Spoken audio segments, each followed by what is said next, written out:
Apakah teori tumbukan itu? Teori tumbukan merupakan suatu teori yang diusulkan secara independen oleh Max Strauss pada tahun 1916 dan William Lewis di tahun 1918 yang secara kualitatif menjelaskan bagaimana reaksi kimia terjadi dan bagaimana laju reaksi berbeda bagi reaksi yang berbeda pula. Teori tumbukan menyatakan bahwa ketika partikel reaktan yang sesuai saling bertumbukan, hanya persentase atau jumlah tertentu dari tumbukan yang menyebabkan perubahan kimia yang nyata atau signifikan, di mana perubahan yang berhasil ini disebut sebagai tumbukan yang sukses. Tumbukan ada yang menghasilkan reaksi, ada yang tidak menghasilkan reaksi.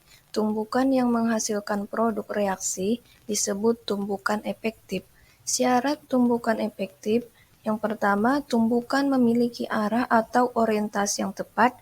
Yang kedua, memiliki energi yang cukup untuk memutus ikatan-ikatan pada zat yang bereaksi.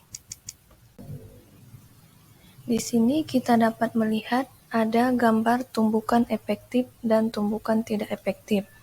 Pada gambar paling atas, kita dapat melihat reaksi NO dan O3 yang tidak terjadi reaksi, kemungkinan dikarenakan arah atau orientasinya tidak tepat dan energinya tidak cukup sehingga tidak terjadi reaksi dan tidak menghasilkan produk. Kemudian gambar yang bawah, tumbukan efektif antara NO dengan O3 yang terjadi reaksi dikarenakan energinya cukup untuk melakukan reaksi dan arah orientasinya tepat, sehingga menghasilkan produk baru yaitu NO2 dan O2. Pada video ini kita dapat melihat partikel-partikel saling bergerak sehingga memungkinkan terjadinya tumbukan. Tumbukan yang terjadi pada video ini merupakan tumbukan efektif dikarenakan pada video ini tumbukan menghasilkan produk baru atau karena terjadinya reaksi. Terjadinya reaksi dikarenakan arah orientasinya tepat dan energinya cukup. Pada video ini kita dapat melihat partikel-partikel saling bertumbukan, akan tetapi tidak terdapat produk baru dikarenakan tidak terjadinya reaksi oleh sebab energinya tidak cukup dan arah atau orientasinya tidak tepat. Energi pengaktifan atau energi aktivasi yang disimbolkan dengan EA adalah energi minimum yang diperlukan untuk berlangsungnya suatu reaksi. Teori tumbukan menganggap bahwa laju reaksi pada tahap tertentu bergantung pada jumlah tumbukan antar partikel yang terlibat dalam reaksi.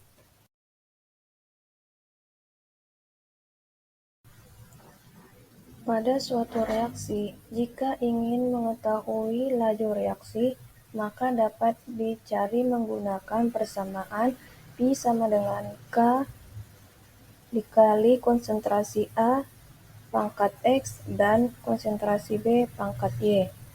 Kemudian, kita dapat melihat pada persamaan ini terdapat K yang merupakan konstanta laju reaksi, di mana K ini dapat kita ketahui berdasarkan persamaan Arrhenius, di mana K sama dengan A dikali E pangkat min EA per RT.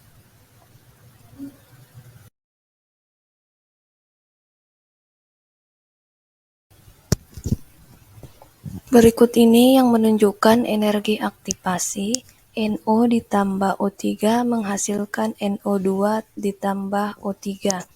Dalam suatu reaksi, terdapat 3 keadaan, yaitu keadaan awal pada saat bereaksi dan keadaan transisi atau kompleks transisi, di mana ikatan baru sudah terbentuk tetapi ikatan lama belum terputus, hanya berlangsung sesaat dan tidak stabil. Kemudian pada keadaan akhir di mana sudah terbentuk produk. Dari grafik ini, kita dapat melihat bahwa besar EA atau energi aktivasi adalah selisih keadaan awal ke keadaan transisi.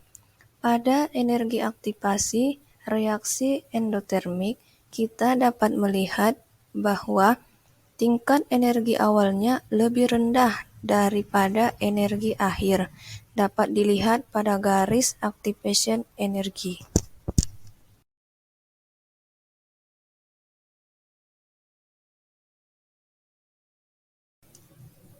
Sebaliknya, pada reaksi endotermik, energi aktivasinya dapat kita lihat keadaan awal lebih tinggi daripada keadaan akhir. Energinya dapat dilihat pada garis activation energy. Berikut ini merupakan contoh dari proses terjadinya reaksi dilihat dari grafik energi aktivasi, di mana produk awal OH- ditambah CH3Cl kemudian bergerak ke keadaan transisi sehingga membentuk produk CH3OH ditambah Cl-. Terima kasih telah menonton video ini, semoga video ini bermanfaat.